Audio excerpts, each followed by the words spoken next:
depends on the day, because we're still digging through those. So we have scarlet groups and gray groups. And we really are, I know Ryan's talked about it too. Just these guys are out in the middle of the computer.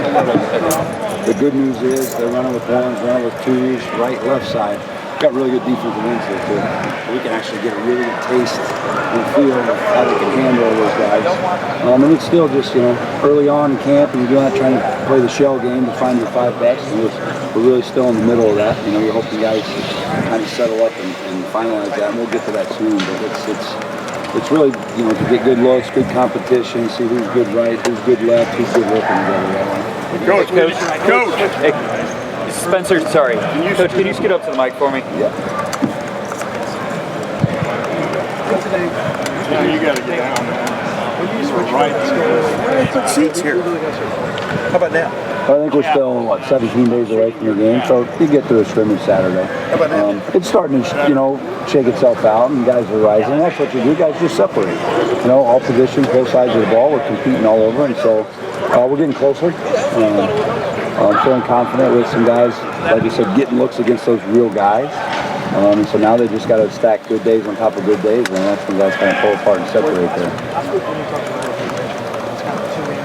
Battle for the job with Carson and I think those two do separate the take, but what they do in particular to elevate to that top. Well, it's the same deal. Like all those guys are still rolling in there, and it's consistency. Like you got to stack good days on top of good days.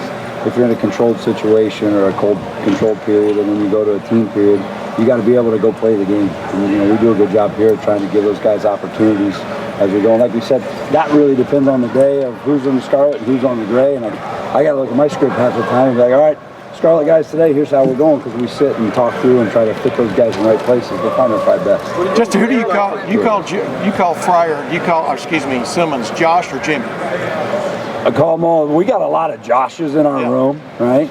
So, I like mindless, dumb TV when I can. Yeah. And so, I kind of related that to, The Office. When Michael Scott goes down, I don't know if you guys watch The Office, he goes in the warehouse. Yeah. And it's Mr. Rogers' neighborhood, right? Yeah. And it's really, he's down in Daryl Philbin's, but it was Daryl, and then it was Philbin, and then Reed, and then Raj, and it kind of morphed. So I think the Jimmy thing just kind of morphed from, we had a lot of Joshes, and we got a Dilla, we got a Frye, we got a Simmons. So, in the room, we got the Jimmy there, but he's Josh, And you recruited him when you were at UCLA, I understand, but, what just stood out about him then, and what stands out about him now? I mean, why is he made, number one, why does he fit in so quickly, and number two, why has he made such a, I don't know if it's a quick rise or what you would call it. He's a more mature guy. That's the thing when you get these guys from the transfer portal. They've known college football. Yeah. So even with some of those younger guys that came mid-year, they're really still just first-year guys. He's been in a locker room. He's played in college football games. So I think the speed of the game for him is a little slower than an actual rookie. Coming out of high school, it's all the stuff we talked about. You can watch every interview I said when you asked about lineman evaluation, like the base, spin, balance, and burst. I felt out of high school he owned those, and then he continued to develop those, and the need opened up with the spot and the fit, and now he's bought into the room, he's bought into the culture, he's around the guys, he works the way you're supposed to, he's still learning, to work some of the ways that he needs to, and he's around a good room of guys that we know how to do that, and so he's bought into that, and I think that's been the easiest transition for him. Was he early to start looking at him at left tackle? It's all of those guys rolling. We got a lot of tackles that we've been rolling through and finding the best fit of who's best next to each other, who's comfortable in space when we need him to be. You got a guy like Josh Frye that played left all spring and moved over and got a lot of reps there. So we don't know that may not be the case if we need that to be as well. So still really in the thick of it. Like I said, we've got scarlet groups, we've got gray groups. These guys are taking a ton of reps. Mike and I, and Coach Philbin and Coach Day and the whole staff, we're evaluating and grading every snap of every guy. And so that, when we see the ball versus Indiana, we're playing our 5, 6, 7, 8 best, whatever that may be. Whenever you're ready. The growth you've seen from over the last 9 months of getting this position, what do you start about it? What have you seen from him over the last 9 months? He's just another freshman that's bought in and is working really hard. Got to get through camp, got to go that way, and he's just ultimately got to keep doing what he's doing and continue to grow and be a better football player. Is he further along than maybe you thought he would be when he first showed up? I stopped putting hopes and wishes in these buckets of guys. You just got to coach them and see where they're at. You know, if you timestamp it, then you might be disappointed, and then that's a bad way to look at it. So, you know, it's about the now and the process, and that sounds really cliche, but that's how coaches you have to look at that, because you could look at a young kid hoping, God, I really think he's going to be this, and then what if he's not? Well, now you set yourself up for, well, maybe it was too fast, maybe it was this. You just go day by day, and as you get through camp, you get through spring with those guys, you really try to figure out who's there and how far they're coming along without gauging them. Given how developmental that offensive line can be in general, physically and everything else that comes with it, realistically, what would it take for a freshman, for you to trust a freshman out on the field? I mean, they've got to be the 5 best and help fill in the game. You know, I mean, treat them like anybody else. If they're ready to do that and ready to play, then you have to feel comfortable in that. You know, I mean, I've been involved with major college football, whether as a player, as a coach, since 2002. And I've had day one true freshman starter up front. It's just hard. Doesn't mean it can't be done, but it's hard. But I've also had guys that have played as true freshmen. So if they're ready and they're able to help you win the game and it's in that fit, then those guys can do that. But like I was going back and forth, like, you're not time stamping that. So they have to be ready by now. They're ready when they're ready, and then you just start from that. Who was the freshman that started? Who's your true freshman? Oh, I had, when I was at UCLA, Sean Ryan. He plays the Green Bay Packers now. And he only started because the week of the game, we lost a guy to a concussion, we lost a guy to a high ankle. So now you're going to play a Thursday night season opener, and like, that's why I have gray hairs now. I think a couple of those were added because of that. So. How close is Luke to being one of those 5 best guys? He's taking a bunch of high-quality reps. You know, all those guys are bad. I mean, you got Zinue, you got Tegra, you got him, you got George, you got Josh Simmons, you got Josh Frye. You got guys out there on the edge that are, like I said, you have to ask me, is it is it a Scarlet Day or a Gray Day? And that's who's been with me, who's with Mike, who's going against, you know, JT and Jack one day, who's got Kenyatta one day, who's inside, you know, Caden Crew, whatever that may be. It's a day-by-day evaluation, and that's the best way I know how to do it is press play on the tape, grade the tape, and then as you get closer to that game week, you can really start pegging who your guys are going to be helping win those games. When you're things already about Austin in the spring, especially, but have you seen that continue into full camp? Yeah. All those guys they're just more comfortable playing the game. You know, they are more comfortable. It's still scary for a young guy to look across and see like Mike Hall over there, because Mike Hall's a really good player. So you got to trust your technique. You got to trust your fundamentals. Early on, you don't do that. You see Mike Hall and you just say, "Oh crap, I hope I block him." But now you can let your technique take you home. You can trust the scheme. You can get into it. So all those, I mean, honestly, there's guys that came mid-year with Miles, and with Austin, and with Dilla, and with with Luke. Like, that was highly beneficial for those guys because they've got banked reps now. So they're already a little bit ahead of the curve than a guy who we got here in June or July. When you're talking about finding your best 5, is that the 5 who's at their best are the best? Is that the 5 who are consistently at the highest level? Are you looking at 90th percentile outcome, or are you looking at, like, on an average play, these guys are consistently, their average plays are better than the others? I was really bad at math in college. It took me 3 times to pass calculus. So I try to keep it really simple, and we all do as a staff, so that when I go to Coach Day and we talk to Brian as a staff and offensive staff of, it's all of the above there. Do they grade and make their play? You know, the offensive line position is, you're at the POA every time. So if you've got a guy that's a critical position and 3 or 4 times a game he's not making that play or in that practice, the other 70% he may get it done, but it's a little less insignificant versus a guy that at the POA is a little more consistent, and then they're both grading about the same. That's when you really got to kind of look at it as much in depth as you can. But it's not as clean cut as like, well, this guy was 83 and this guy was 75. Because like I said, what was that 75 against versus this 83 on that day? And then there's chemistry, there's communication, there's continuity with guys. Like, that's part of it that we have to get into, and we're getting closer.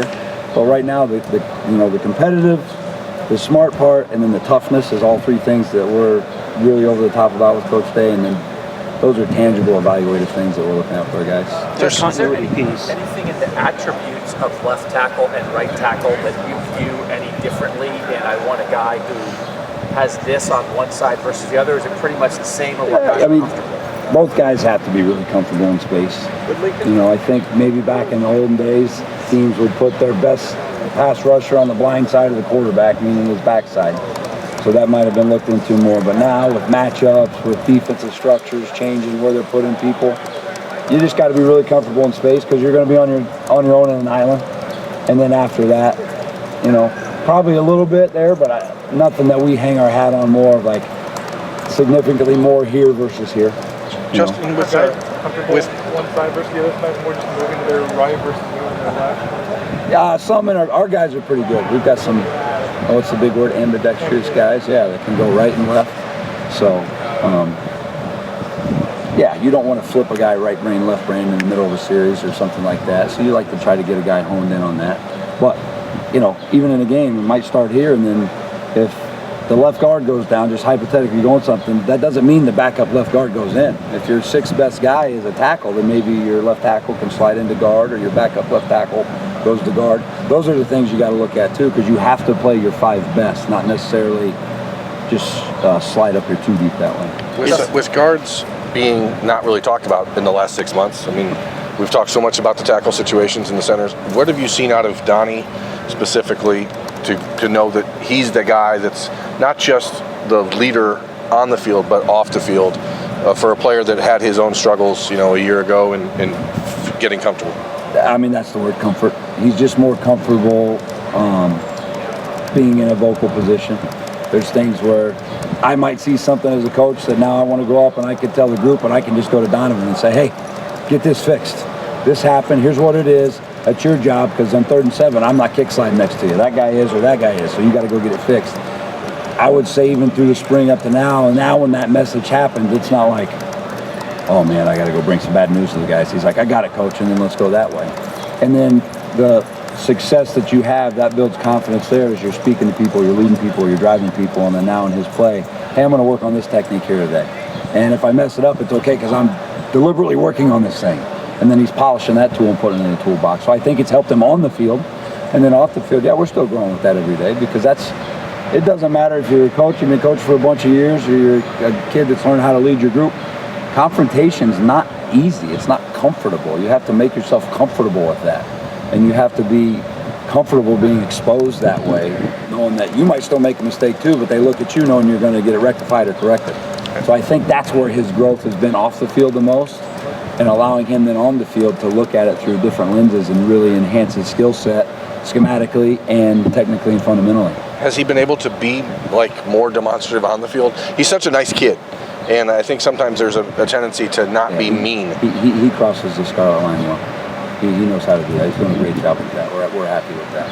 Hey, talking with Josh Frye has played guard and tackle for you guys. How do his skills fit in and tackle? What are his best attributes in that spot? Well, I think the game slows down for him because he's seen it through our eyes. So back to your original question, how would that help a tackle? I can be more comfortable in space because I know I'm really going to get my guard here on this side protection. I'm really not getting any help, so I need to work this set, this technique, whatever that may be. So I think just having a bigger picture of the speed of the game, the spatial awareness of the game, and not just living in a box. A lot of young guys at first, it's survival. We tell these young guys, you try to get a play where the play's called and you in your mind can be like, yes, I got that guy. And then I can go play really hard. The minute you have to start sifting or squeezing or comboing or maybe turn into something else, or am I working with the tight end on this one, or am I not working with the tight end? There's more variables that add that can cause paralysis by analysis.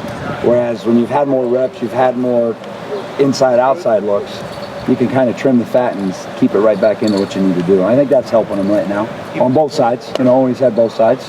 You mentioned the word continuity earlier. I know the offensive line is a little different because you're working together as a unit.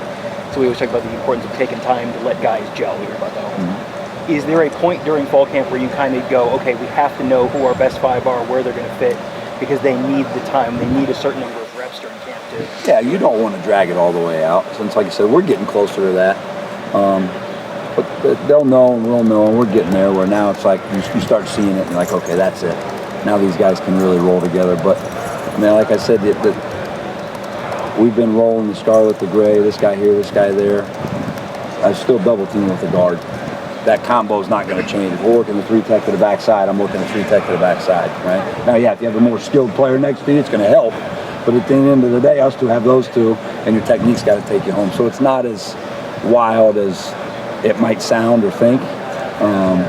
But yeah, as you get closer to game week, you still don't want to be doing the shell game and shuffling as you get into game week, and we won't be. We'll be targeted by then. When you're going from from an experienced center that you had last year to a young guy or a new guy at that position, are there any differences in how much you want to put on that first year starting center's plate in comparison to what you may have been able to do with Luke in that role last